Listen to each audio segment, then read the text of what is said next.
All right, members of the House Energy and Commerce Committee yesterday literally grilled TikTok CEO Shou Chew for some 6 hours. They questioned everything from his company's relationship to the Chinese Communist Party to its confirmed surveillance of U.S. journalists.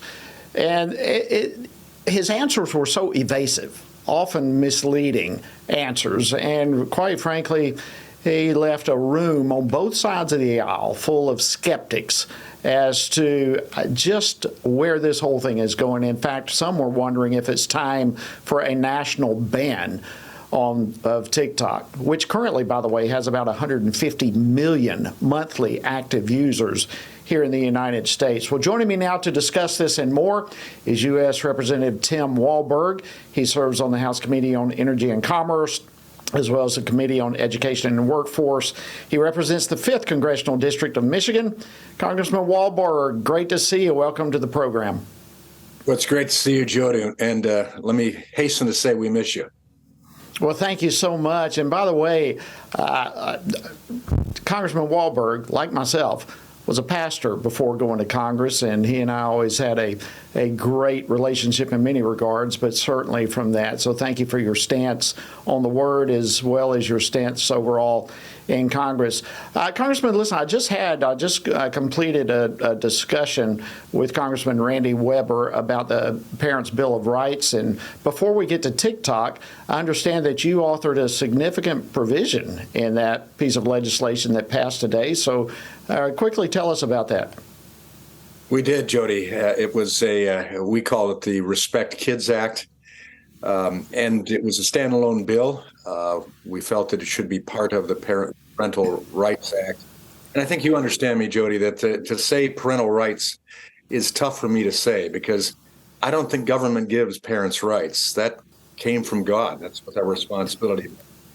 We had legislation that would say that a parent who is not informed by their elementary or middle school that the child had asked for their pronouns to be changed or their name to be changed, or to give them help in gender transition, or to give them accommodations in a different bathroom or locker room than would go with their biological sex, that the parents had to be notified, or they would ultimately lose. The school would lose Title I funding.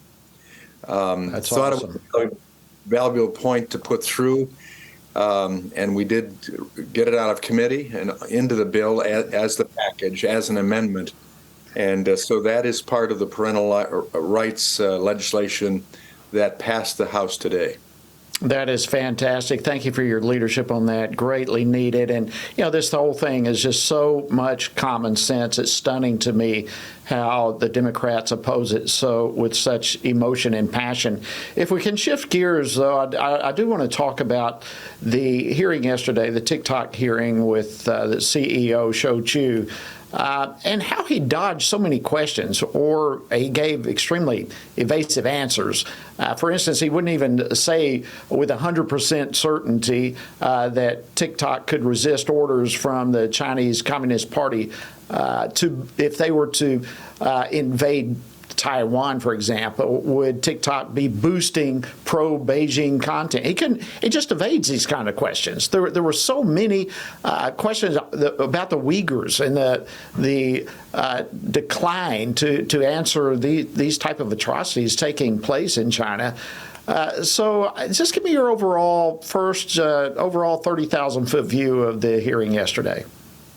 Well, having the opportunity to see CEO Chew up close and personal, type of guy that you would say be a great neighbor, nice guy, articulate, but he was not telling the truth.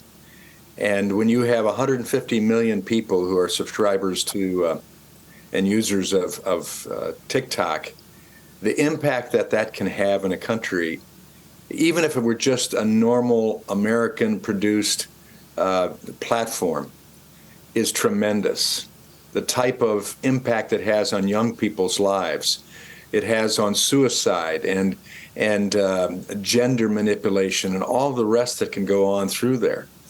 Well, TikTok has a problem because it's connected to the Chinese Communist Party. And why do I say that? And that's why I tried to get in my questioning of Mr. Chu, him to respond to what the Chinese Communist Party said.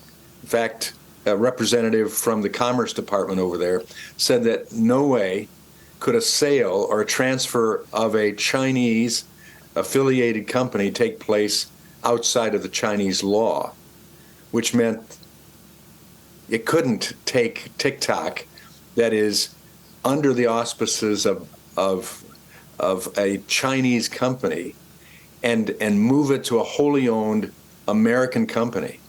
It just couldn't happen. And so I asked Mr. Chu if he agreed or disagreed with the Chinese Communist Party representative who gave that statement in the Wall Street Journal that very day. He wouldn't answer that. So I had to say, I would assume based upon that, that you agree with the Chinese Communist Party because you're unwilling to state that, no, they're wrong, which has implications if you were to say that.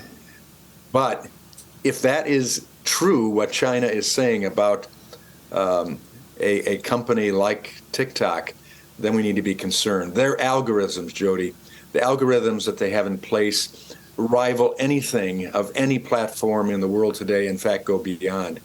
They're capable with facial recognition and other things to set apart people and categorize them and put them in contact with messages and other individuals and other videos and other pictures and other content that could change their lives.